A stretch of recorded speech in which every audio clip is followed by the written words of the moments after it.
بسم اللہ الرحمن الرحیم۔ السلام علیکم ناظرین، میرے بہن بھائیوں، اللہ تعالیٰ آپ سب کو خوش رکھے ہمیشہ ہمیشہ۔ آج کا میرا ٹاپک ہے کہ عاصم جمیل کی بہنوں سے رابطہ ہوا اور ان سے پتہ چلا کہ وہ اپنے بھائی کی ڈیتھ کے بارے میں کیا کہتی ہیں۔ تو دوستو، موت ایک تلخ حقیقت ہے، ایک بہت بڑی کڑوی سچائی ہے جو ہر انسان کو اس کا ذائقہ چکھنا ہی چکھنا ہے۔ ہر جاندار کو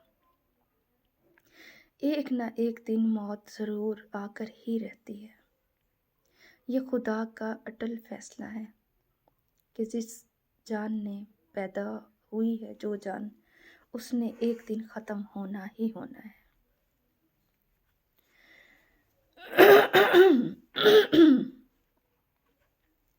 ہم اس حقیقت کو نہیں جھٹلا سکتے۔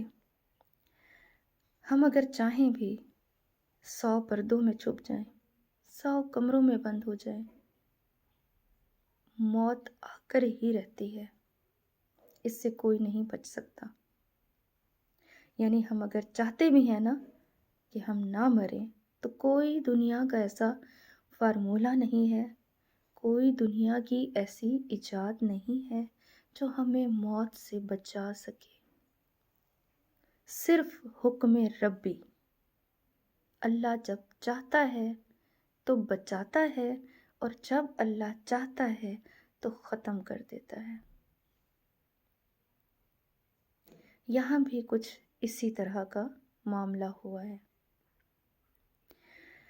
مولانا طارق جمیل کے 3 بیٹے ہیں اور 2 بیٹیاں۔ 3 بیٹے تھے جن میں سے اب 2 رہ گئے ہیں اور 2 بیٹیاں۔ ایک بیٹا ان کا عالم ہے، دین کا کام کرتا ہے، اور 2 بیٹے کاروبار سنبھالتے تھے، جن میں سے ایک بیٹے کی وفات ہو گئی یا حادثے سے شہید ہو گیا۔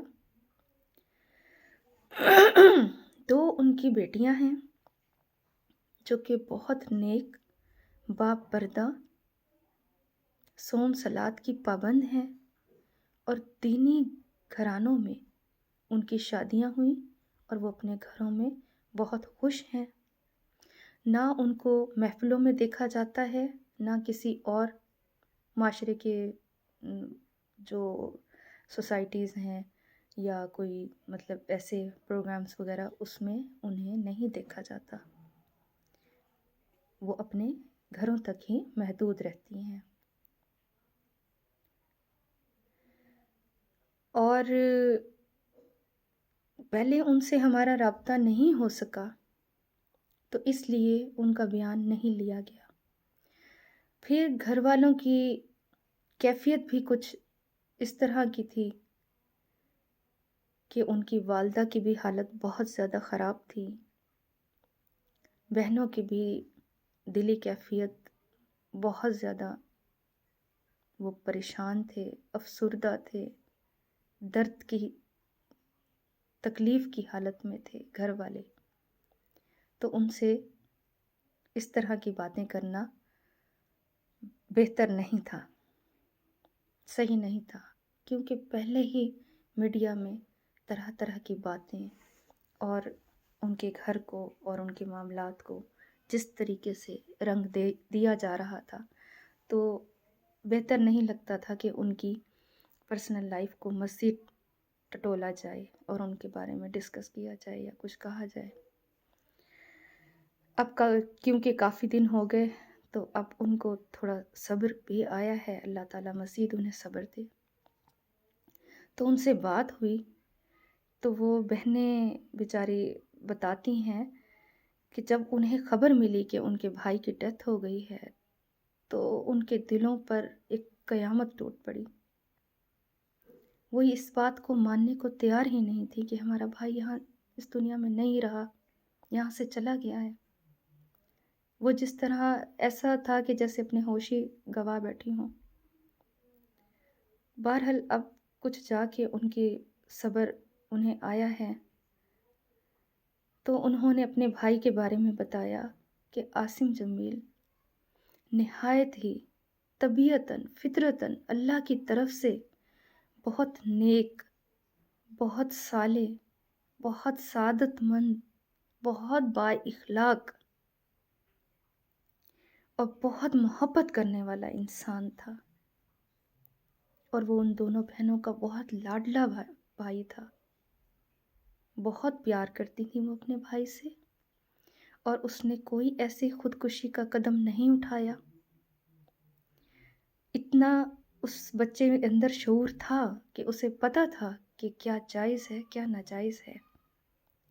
اس کو تھوڑی سی ذہنی کمزوری تھی، اس کے ساتھ پرابلم تھا ذہنی، لیکن وہ جانتا تھا کہ یہ غلط ہے یہ صحیح ہے۔ تو اللہ کی طرف سے یہ حادثہ پیش آیا کہ اللہ کا حکم ہو چکا تھا کہ اس نے ختم ہونا ہے۔